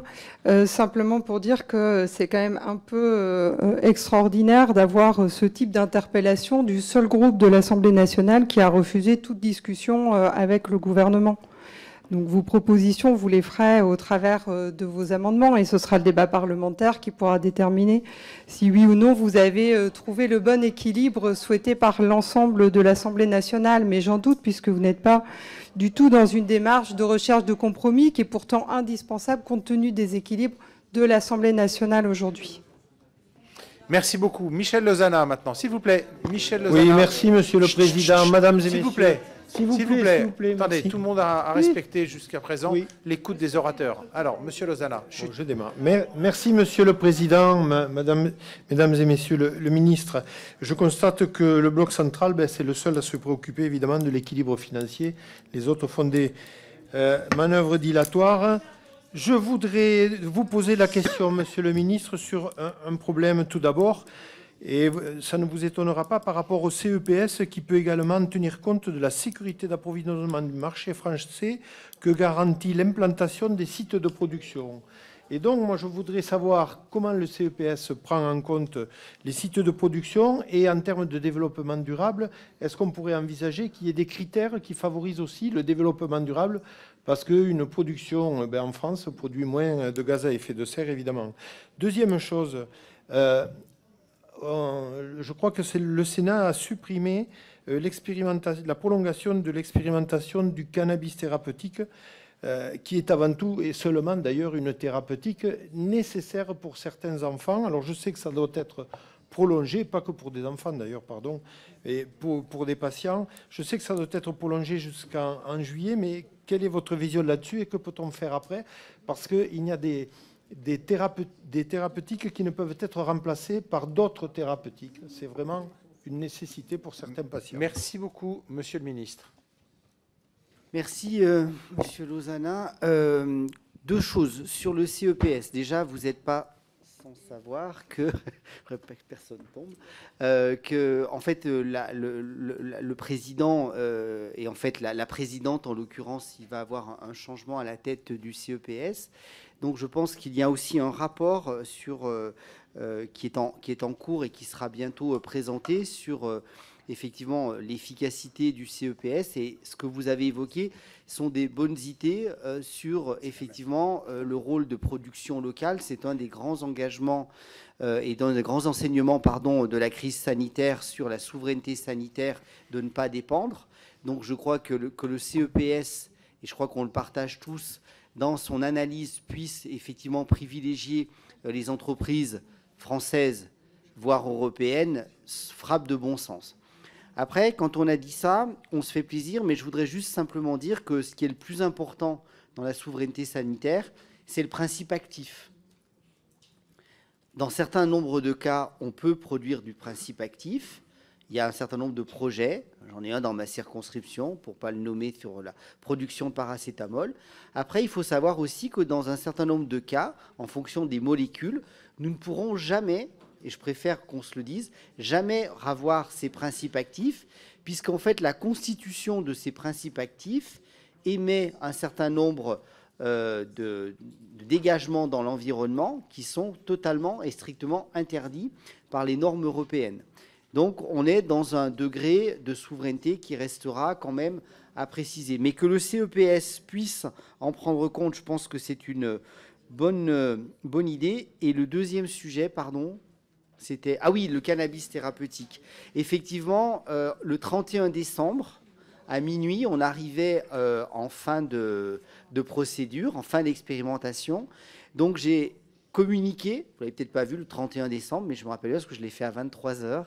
Un 31 décembre, on se rappelle de ce genre de communiqué qu'on prend pour justement permettre, par une lettre de couverture, que les patients, donc nous en avions 3500 dans l'expérimentation, il y en reste encore 1200, et qui sont effectivement traités et soulagés par ces thérapeutiques, puissent continuer d'être approvisionnés jusqu'à ce qu'on puisse prendre des décisions. Et je pense qu'il faudra qu'on décide pour savoir ce que l'on fait. Donc il y a un certain nombre d'industriels français qui sont intéressés pour pouvoir constituer une filière thérapeutique et pour pouvoir soulager ces patients, sachant que dans un certain nombre de cas, c'est des patients qui sont rebelles à toute autre thérapeutique. Je pense notamment aux algies de la face, aux raideurs post-AVC. On a un certain nombre de pathologies comme ça qui sont très difficilement soignables. Donc, aucun patient en France qui était dans une expérimentation et qui bénéficie de cannabis thérapeutique sera en rupture de médicaments et de fournitures. Par contre, je réaffirme ma volonté, pour pas qu'il y ait d'ambiguïté, que je suis totalement opposé à l'autre usage du cannabis dit récréatif. Merci beaucoup. Arnaud Simion. Oui, Monsieur le Président, Mesdames les ministres, Monsieur le Ministre, c'est une question qui s'adresse à Madame Parmentier-Lecocq. Les confédérations des employeurs du secteur social et médico-social vous ont écrit, Madame, en décembre, concernant la réforme Séraphin-PH, qui doit avoir lieu en 2025. Ils ont demandé un décalage de calendrier de mise en œuvre afin de permettre aux établissements de s'adapter aux enjeux de cette réforme sans pression excessive. Ils ont également demandé un engagement ferme en matière de transparence et de garantie réaliste concernant la construction d'un futur modèle tarifaire afin de préserver la qualité des services rendus aux personnes et un accompagnement renforcé également des établissements concernés. Et enfin, que un comité stratégique sous votre présidence soit tenu pour clarifier et arbitrer les orientations politiques de la réforme. Il n'y a pas de remise en cause de la réforme chez eux. Il y a simplement un souhait de ne pas avoir une mise en œuvre chaotique de la réforme et également uniquement réduite à une dimension technique. Merci beaucoup. Oui, merci Monsieur le Président. Merci Monsieur le député pour votre question. Cette réforme, pour peut-être dire en quelques mots, elle est à l'œuvre depuis une dizaine d'années. Donc moi, j'ai repris le dossier en l'état, si je puis dire. C'est une réforme du financement des établissements médico-sociaux en charge des personnes en situation de handicap qui doit se mettre en place spécifiquement, prioritairement pour les établissements qui prennent en charge les enfants. C'est une réforme, vous l'avez dit, qui est compliquée, qui prend beaucoup de temps et peut-être aussi pour laquelle on a un petit peu perdu de vue les objectifs initiaux. Or, c'est une réforme que je considère importante parce qu'elle est chargée finalement d'accompagner la transformation de l'offre, de l'offre pour les personnes en situation de handicap qui consiste à se dire qu'on apporte des solutions aux personnes et qu'on fait le plus possible du sur-mesure pour répondre dans le cadre de parcours aux personnes en situation de handicap et donc là, prioritairement aux enfants. Donc, j'ai reçu les organismes que vous évoquez qui m'ont fait part de leurs craintes. J'ai pris l'engagement auprès d'eux de ce comité stratégique qu'ils appellent de leur vœu pour qu'on puisse bien se redire les objectifs que l'on partage finalement de cette révision du financement qui doit permettre justement d'accompagner la transition, la transformation de l'offre qui est à l'œuvre. Et par ailleurs, j'ai refait aussi passer le message, vous savez, on leur demande des coupes, c'est-à-dire un peu l'analyse au regard de leur situation, des impacts que pourrait avoir cette réforme. Ça, c'est des éléments qui doivent permettre d'éclairer aussi la réflexion. Donc, j'ai donné plus de délais, en fait, puisqu'il y avait cette question de délai un peu rapide, donc j'ai étendu les délais pour pouvoir récupérer ces informations. Et au regard de tous ces éléments, on va pouvoir repartir, continuer. L'idée, c'est bien de continuer à mener cette réforme et à la faire atterrir, mais à la faire dans la concertation avec un bon partage d'objectifs en s'assurant que, in fine, on répond bien aux besoins des personnes en situation de handicap. Merci beaucoup. Justine Gruet. Merci Monsieur le Président, Madame, Messieurs les ministres, Mesdames, Messieurs, pardon. On analyse ici le budget de la sécurité sociale qui représentait 640 milliards d'euros en 2024. C'est un système et un mode de fonctionnement qui date de 1945. 5 branches gérées de manière différente par des structures privées ou publiques avec des frais de fonctionnement plutôt efficients, notamment dans la branche maladie et la branche famille. Quand on essaye de responsabiliser au regard du coût de la santé, notamment avec le ticket modérateur ou le forfait journalier, on voit que c'est transféré automatiquement aux mutuelles qui majorent du coup les cotisations pour toutes les personnes. Ça semble peu opportun à l'instant T, mais je pense que c'est un réel sujet de venir moderniser notre système, comme je vous l'ai dit, qui date de 1945. Il faut qu'on soit capable de fluidifier ce système au regard du coût de notre modèle social. Par exemple, que pensez-vous de soumettre le reste à charge de la santé à une prise en charge par le patient, plutôt qu'automatiquement par un transfert vers les mutuelles, qui par ailleurs, elles, ont des frais de gestion de 30%, en fonction du revenu fiscal de référence du patient, comme cela fonctionne dans la branche famille. Ensuite, nous avancerons notamment dans la niche de la droite républicaine à venir avec un plafonnement des aides sociales. Seriez-vous prêt à nous suivre pour mieux valoriser ceux qui travaillent? Et enfin, une dernière analyse de chiffres assez factuels. On a une augmentation de 1,5 milliard d'euros des allocations familiales de la PAJE et de la prime de rentrée scolaire de 2019 à 2023, quand dans le même temps, on a la natalité qui diminue de 10 points. Bref, est-ce qu'on est capable d'avoir une analyse et une culture de l'évaluation? Certes, nous sommes dans une période de compromis, mais je crois qu'il faudra qu'on ait le courage de réformer en profondeur ce système dont les Français sont tant attachés. Merci beaucoup, Monsieur le Ministre.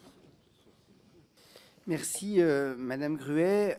Sur globalement le reste à charge des soins, moi je reste, c'est peut-être le médecin qui parle, mais je suis dans un système où pour moi chaque patient doit pouvoir avoir accès à du soin de qualité avec une couverture. C'est le fondement de 45 de la sécurité sociale. Donc ce n'est pas ma nature que de vouloir pas rembourser les patients. Après, qu'il y ait une responsabilisation, je peux l'entendre, mais systématiquement dire qu'on ne pourra pas, ce n'est pas tout à fait ma philosophie. Je préfère effectivement qu'on envisage de trouver des solutions pour pouvoir équilibrer notre système, parce qu'il est particulièrement important pour ceux qui en ont besoin. Après, sur le deuxième sujet, on se retrouvera sur le fait que, sur le deuxième point, vous souhaitiez valoriser finalement le travail et reconnaître ceux qui travaillent, et qu'effectivement, on a tous ces exemples qui nous remontent, où parfois, eh bien, il est préférable de ne pas retourner à l'emploi et finalement de cumuler un certain nombre d'aides, qui fait que finalement, si on retourne à l'emploi, on en perd un certain nombre, et qu'il est finalement plus intéressant de rester à domicile. Donc, je crois que vous avez effectivement une proposition de loi en ce sens-là qui sera soumise prochainement au Parlement, de plafonner les minima sociaux. Et le troisième point, on est assez d'accord, hein, le fait qu'on va avoir un vrai problème démographique, donc il ne s'agit pas d'encourager le deuxième, le troisième enfant, mais dès déjà le premier. Donc ça pose la question de quelle politique familiale pour favoriser effectivement, dans un souci d'équilibre démographique, et en fonction aussi de l'évolution professionnelle, avec une égale accès au travail pour le père ou la mère de l'enfant, ça embrasse les modes de garde et ça entraîne toujours les questions d'universalité des allocations familiales, qui sont des valeurs que je partage. Maintenant, quand j'ai dit ça, est-ce que nous sommes en capacité de le financer à l'heure actuelle? Je n'en suis pas certain. Merci. Oui. Merci, Monsieur le Président. Le sujet que Madame la députée Gruy apporte est absolument fondamental, hein. C'est vraiment la question de pouvoir bien vivre de son travail, hein, et une étude de l'adresse que j'avais déjà citée, hein, mais qui dit qu'une femme qui est au SMIC, qui élève ses enfants seuls, ses 2 enfants seuls, et qui est locataire, pour voir son revenu d'activité augmenter de 100 €, il faudrait que son employeur l'augmente de 750 €. Voilà. Et donc c'était tout l'objet du chantier souhaité par Michel Barnier, qui va être repris par François Bayrou et que Madame Vautrin va suivre, qui est celui de l'allocation sociale unique, et qui permettra vraiment de mieux piloter ce sujet. Et enfin, je pense que le sujet de la dénatalité, il ne peut pas être totalement décorrélé. Vous avez parlé de la garde d'enfants, mais également quelque part d'une forme de précarisation aussi des jeunes actifs, où on se pose effectivement non plus la question du 3e enfant, mais dès le 1er enfant.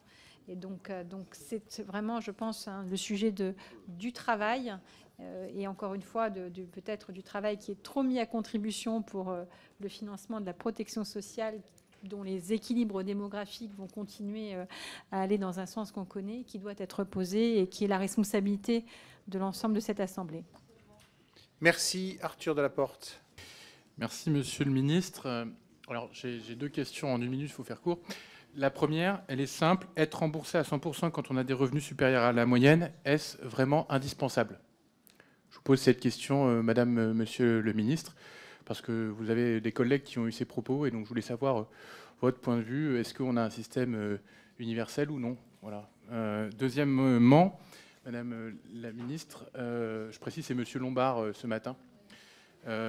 Deuxièmement, et cette question est un peu détournée du PLFSS, mais bon, j'utilise les 30 secondes qui me restent, puisqu'on n'aura plus de discussion vraiment sur le PLF à ma connaissance. J'en profite pour revenir sur un élément qui m'est cher, c'est la question de l'accompagnement des jeunes qui recherchent un emploi.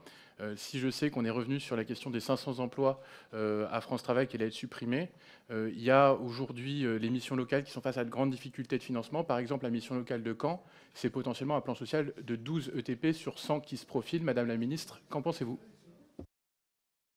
Très bien. Alors, Monsieur Bauder et Madame. On va répondre à Bouvet. 2 voix sur le remboursement du médicament, enfin le remboursement des soins. Oui, moi je reste, je l'ai dit, je reste sur le fondement du Conseil de résistance de 46, sur le fait que effectivement le niveau de rémunération ne rentre pas en compte dans le remboursement. C'est l'accès aux soins, si possible pour tous, partout. Donc moi je suis sur cette philosophie-là. Vous me demandez, je vous l'ai dit, c'est le fondement de 45, mais qui sont sur d'autres valeurs, l'éducation, la sécurité et la santé. Donc si vous m'interrogez moi sur mes valeurs, voilà quelles sont-elles. répondre à la question du député Arthur Delaporte, je rejoins parfaitement les propos de Yannick Neuder, d'autant que de commencer à introduire une logique de différenciation des prestations en fonction du revenu fragiliserait aussi, je pense, in fine, le consensus social et politique autour de ce bien public qui est notre système de santé. En ce qui concerne les missions locales, on est sur la section loi de finances, mais vous me posez la question, d'autant que j'avais eu l'occasion de rencontrer les missions locales, notamment d'Hérouville, dans votre circonscription. Le budget a prévu de passer de 635 millions d'euros à 600 millions d'euros pour les missions locales et de garder également le nombre de contrats d'engagement jeunes suivis par les missions locales à 200 000. Il faut quand même rappeler, si on met les choses en perspective, qu'il y a une augmentation de près de 80% des crédits des missions locales depuis 2017.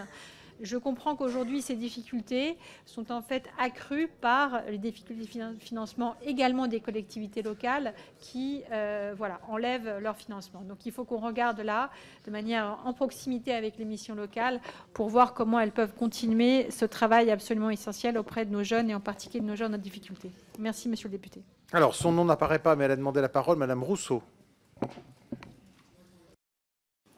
Monsieur le Président, Mesdames et Messieurs les ministres, chers collègues, lors de son discours de politique générale, Michel Barnier avait annoncé vouloir faire de la santé mentale la grande cause nationale de 2025.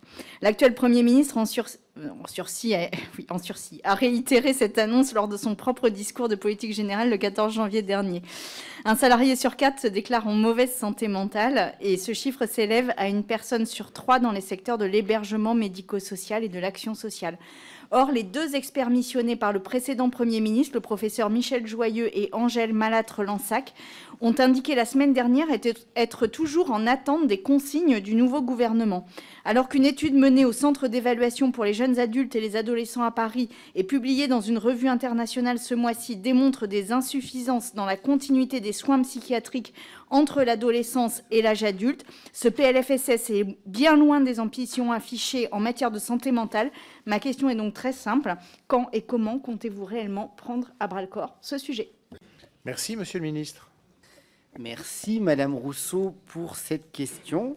Je regrette que vous n'ayez pas été en début de cette séance, puisque j'ai dit que nous avions eu la chance, en commission des affaires sociales, d'avoir eu un très bon rapport.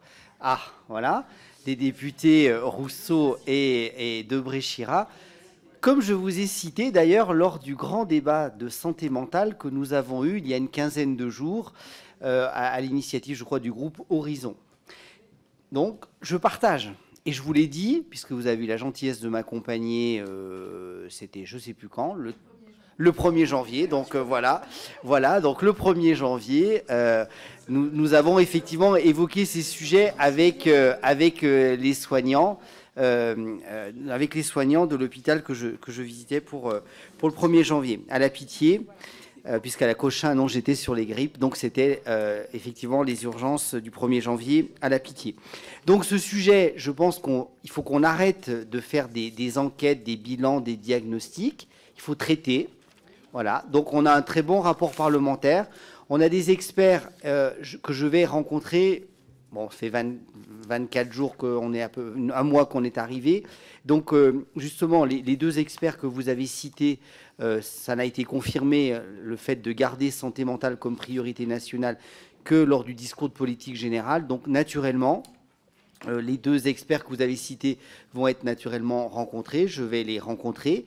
Sachez aussi qu'il y a beaucoup d'organisations qui sont mises en place et nous avions notamment un délégué interministériel à la santé mentale que j'ai rencontré également, puisque c'est entre guillemets lui qui est en place. Je ne sais pas et je ne suis pas sûr qu'il veuille poursuivre sa mission. Donc il y a besoin de se réorganiser assez vite entre les différents acteurs. Moi, je souhaite totalement vous associer. Alors ça, je pense que s'il y a un sujet où on peut avancer très facilement en transpartisan, c'est le cas. J'avais même proposé à Nicole Debré-Chira de déposer une proposition de loi sur ce sujet pour qu'on puisse avancer. Vous pourriez le proposer tous les 2. Donc, si vous en êtes d'accord, les rendez-vous sont en cours de calage avec les 2 experts que vous avez cités. Dans la mission santé mentale, il avait été également cité et proposé qu'il y ait des élus locaux qui enrichissent cette mission. Je trouvais que c'était pas mal, donc c'était un point que je voulais confirmer, mais je pense que ça serait bien qu'on puisse s'asseoir sur les élus locaux, toujours dans le sens de vouloir territorialiser les décisions. J'ai dit quoi? S'appuyer. S'appuyer sur les élus locaux.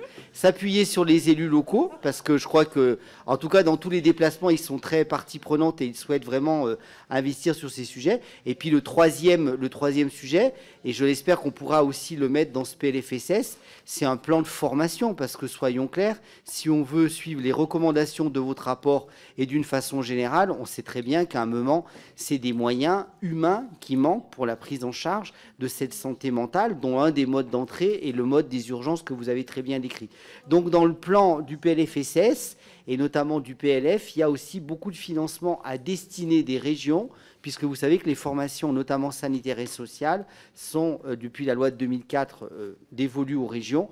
Donc j'espère qu'on va pouvoir décliner un plan, mais avec aussi un budget en face pour former plus et mieux des professionnels. Donc moi, je suis complètement d'accord, Madame Rousseau. Même si nous sommes en sursis, je vais continuer à travailler. Merci. Alors, j'ai encore une petite question qui est une petite question que je souhaite poser, puis on terminera la séance avec ça. Dans le PLFSS, il était prévu la création d'un régime fiscal pour les sachets de nicotine, mais nous sommes plusieurs ici à défendre l'idée de la suppression de ces sachets de nicotine. Donc, est-ce que le gouvernement prend l'engagement, comme le gouvernement précédent, de supprimer, enfin plutôt d'interdire les sachets de nicotine, de manière à ce qu'effectivement nous soyons éclairés au moment où nous discuterons de cette disposition dans le PLFSS. Alors merci Président. Alors entre guillemets, mais je crois que je peux le faire par voie réglementaire. Donc l'idée c'est de prendre dans les meilleurs délais le décret pour pouvoir l'interdire. Très bien, c'est clair. Merci, mesdames et monsieur le ministre, merci d'avoir participé à notre séance. Chers collègues, merci. Et on reprend, nous, à 21h, et on démarre l'examen des articles à 21h.